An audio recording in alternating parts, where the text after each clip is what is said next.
Sa video na ito ay pag-uusapan po natin ang isa sa mga pinakamainit na balita ngayon dito sa mundo ng cryptocurrency. At ito po ang pagbagsak ni Pi Network ng halos 40% habang si Bitcoin ay matatag at malapit na raw muling gumawa ng kanyang all-time high. Si Pi ay tila naglalakad sa ibang direksyon. Marami ang nagtatanong bakit tila nawalay na si Pi kay Bitcoin. At ang mas mahalagang tanong para sa atin bilang mga Pinoy traders, Pinoy crypto traders at investors ay ano po ang posibleng epekto nito sa atin. Yan po ang siyang ating pag-uusapan sa video na ito, pero bago po tayo magpatuloy ay pakibasa na lamang po muna ang disclaimer dito sa ibaba ng ating screen. Sa ngayon si Pi Network ay naglalaro po sa mga presyong 0.7554 base po dito sa datos na ipinapakita rito ni CoinGecko. Ayan po ulit, 0.7574. Ayan. Ibig mo sabihin ay kung bumili ka po ng Pi noong mataas pa ang kanyang value, malamang ay ramdam mo ngayon ang sakit sa iyong portfolio kasi halos bumagsak siya ng 40%.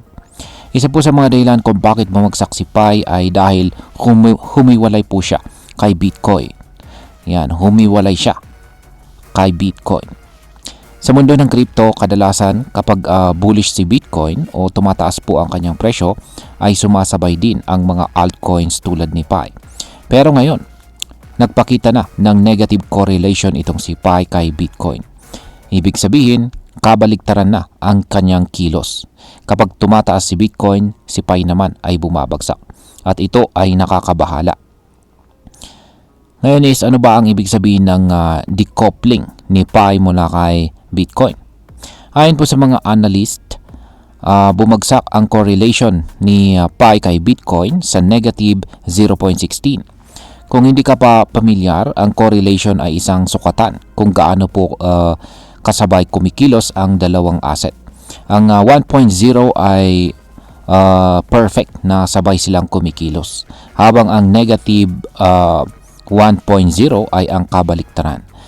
So kapag nasa negative, gaya po ng negative 0.16, ibig sabihin ay may posibilidad na kumilos si Pi ng salungat or kabaliktaran sa galaw ni Bitcoin. Kaya yan yung chart natin na nakikita natin dito ay nagpapakita po sa indicator ng correlation. Yan, at nakikita natin ang kanyang value rito ay malinaw na negative 0.16. Yan, ang dating malakas na ugnayan po ni Pi kay Bitcoin ay parang biglang naputol. At sa panahon na si Bitcoin ay lumilipad na naman, nasa mga $106,000 na at mukhang papunta na ulit sa kanyang all-time high, si Pi naman ay tila nawawala na sa kanyang direksyon. Ito ay senyales na pwedeng mas lalo pang bumagsak ang kanyang presyo kung walang positibong balita o malakas na suporta mula sa market. Yan, check naman po natin yung mga ibang technical indicators ni Pi Network. Yan, nakikita naman natin dito ay ang MACD or ang Moving Average Convergence Divergence na isang kilalang technical indicator na ginagamit sa crypto trading. At mapapansin natin dito na siya ay nagkakaroon na ng bearish crossover. Ibig sabihin nito ay bumaliktad ang trend at nagsimula na ang negative momentum. Sa simpleng salita, posibleng simula pa lang ito ng mas malalim na pagbagsak. Yan, sa kanyang kasalukuyang presyo na yan po ulit, 0.7574 ang kanyang kasalukuyang presyo. Yan, pinapakita po ng chart na kung hindi po mananatili ang suporta sa presyong 0.71, pwede po siyang bumagsak ng hanggang 0.61. Para sa mga naka-hold, ito ay dagdag po sa sakit sa ulo. At kung mangyari man ito, mas lalayo pa si Pi sa kanyang dating presyo bago po ang March crash. Ngayon is, ang sunod nating tanong dito ay, pwede pa bang makabangon itong si Pi Network? Ang pag-asa ni Pi ngayon ay nakasalalay po sa buong crypto market. Kung magtutuloy-tuloy ang bull run ni Bitcoin at ng buong market, may pag-asa pa si Pi na muling makakuha ng atensyon ng mga investors. Kapag tumaas po ulit ang demand, pwedeng basagin ni Pi ang resistance level na nakaabang sa presyong 0.78 at magagawa niyang abutin ang presyong 0.87. Kung mangyari ito, may posibilidad na ma-invalidate po ang bearish trend. Yan po ulit, yung presyo ngayon ni Picoin ay nasa 0.75 at napakalapit na po siya sa unang resistance na nakaabang po sa 0.78. Ngayon ay mas malakas pa rin ang bearish na signs at kung patuloy po ang negative sentiment, maaring mas matagal pa ang recovery ni Pi.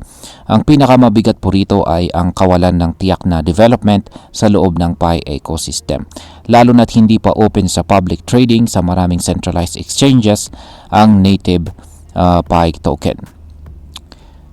Ngayon ay pag-usapan na po natin ang posibleng epekto nito para sa atin bilang mga Pinoy crypto traders at investors ni Picoin. Para sa atin dito sa Pilipinas, marami po sa atin ang Pi users at saka miners. Marami po ang naghintay ng taon para sa posibleng launching ng token. Kaya natural lang na may excitement noon. Pero sa nangyayaring ito, maaaring mabawasan po ang tiwala ng community kay Pi, lalo na kung patuloy po ang pagbaba ng presyo at wala pa ring malinaw na roadmap. Kung ikaw po ay Pi holder, ang pagbagsak na ito ay pwedeng magdulot ng panic selling or loss of confidence. Pero kung long-term ka at naniniwala ka po sa project, dapat ay maghintay ka ng mga bagong updates mula sa team ni Pi. At para naman sa mga wala pang Pi pero interesado, mahalaga pong mag-research muna. Tingnan mo ang fundamentals, roadmap at kung paano kumikilos ang Pi community. Hindi porket mura ay magandang pasukin ka agad. Bilang panghuli, ang masasabi ko naman tungkol dito ay sa totoo lang, nakakalungkot ang nangyayari kay Pi Network ngayon. Mula sa mataas na hype at dami ng supporters, ngayon ay tila nawawala na siya sa momentum. Ang pagiging independent po niya mula kay Bitcoin ay maaring maging strength in the future or magiging lakas niya sa hinaharap. Pero sa ngayon ay isang malaking weakness ito dahil wala po siyang sapat na suporta mula sa market. Ang lesson dito or ang matututunan natin dito ay malinaw. Hindi po sapat ang hype para panatilihin ang presyo ng isang token. Kailangan po nito ng development, transparency at saka real world utility. Kung ako po ang tatanungin, hindi pa huli ang lahat para kay Pi.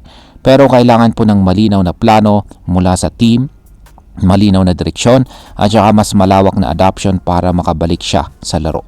Habang wala pa ito, mas mabuting mag-ingat tayo sa ating mga investment decisions. At ayun, hanggang dito na lamang po tayo sa video na ito mga ka-crypto. Marami pong salamat sa panonood. Ingat po tayo lagi at God bless po sa ating lahat.